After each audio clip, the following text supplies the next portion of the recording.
Shalom saudara sekalian, hari ini Jumat 15 Mei 2026, Matius 19 ayat 1-12 masih menjadi landasan perenungan kita sampai hari ini saudara ya. Efesus 5 ayat 31-32 saya akan bacakan untuk kita. Sebab itu laki-laki akan meninggalkan ayahnya dan ibunya dan bersatu dengan istrinya, sehingga keduanya itu menjadi satu daging.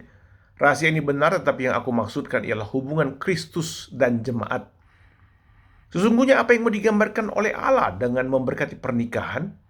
Apa yang mau digambarkan Allah dengan menyatukan suami istri dan tidak boleh bercerai, kata Tuhan? Itu disebutkan di ayat tadi, saudara ya. Artinya dengan melihat hubungan suami istri, kita akan melihat keindahan hubungan Kristus dan jemaat. Dengan melihat keharmonisan dan saling mengampuni suami istri, orang sekitar kita akan melihat hubungan Kristus dengan jemaat, di mana Kristus terus mengampuni umatnya. Melihat hubungan ayah ibu, anak-anak, melihat hubungan Kristus dan jemaat. Bukan tidak ada pertengkaran, saudara ya, tapi pertengkaran mereka melihat itu, melihat dua pribadi yang saling mengampuni setelah pertengkaran. Saudara, hubungan itu sangat nyata dalam diri Hosea dan istrinya yang menjadi alat peraga Tuhan dengan umatnya. Istri Hosea selalu tidak setia, tapi Hosea terus mengampuni dan mengambil istrinya kembali dari rumah pelacuran. Itu gambaran Allah dengan umat Israel yang selalu memberontak, melacur, berzina dengan Allah lain. Saudara, luar biasa, demikianlah Tuhan kita yang terus mengampuni dan mengasihi kita saat kita terus keras kepala dan memberontak kepadanya.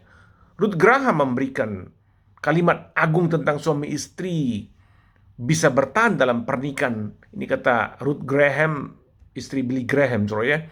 A happy and blessed marriage is the union of two great forgivers. Pernikahan yang berbahagia itu adalah kesatuan dari dua orang yang luar biasa mengampuni. Punya hati yang pengampun dan luar biasa. Ia percaya bahwa pernikahan melibatkan dua orang yang tidak sempurna, itu kata Ruth Graham. Maka pengampunan setiap hari diperlukan setiap pasangan. Ruth itu menekankan pengampunan perlu membungkus komitmen pernikahan untuk mengatasi kepahitan.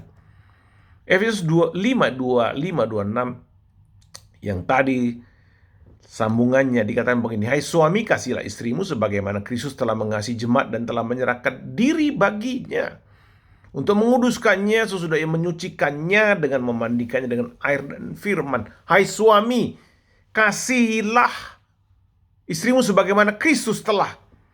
Jadi bercermin dari ayat ini, siapa yang berinisiatif menguduskan, menyucikan, mengampuni? Yang paling utama, saudara, disebutkan kepada suami, itu panggilan Yesus.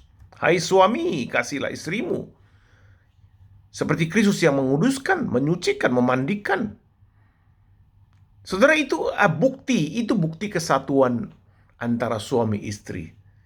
Yang mau digambarkan adalah kesatuan tubuh Kristus dengan jemaatnya. Saudara, tidak pernah dan tidak mungkin terpisah karena Yesus akan terus berinisiatif mengampuni kita, mengampuni jemaatnya. Jadi betapa mulianya hubungan suami istri itu, saudara ya. Karena dari awal penciptaan yang menciptakan hubungan suami istri adalah Allah sendiri di Taman Eden. Saya dan saudara sebagai orang berdosa, apakah kita mau menjaga hubungan kita dengan istri dan suami kita, saudara ya, sehingga kita bisa merefleksikan Kristus yang mengasihi dan mengampuni kita dengan kasih yang kekal. Amin, saudara. Tuhan memberkati kita sekalian.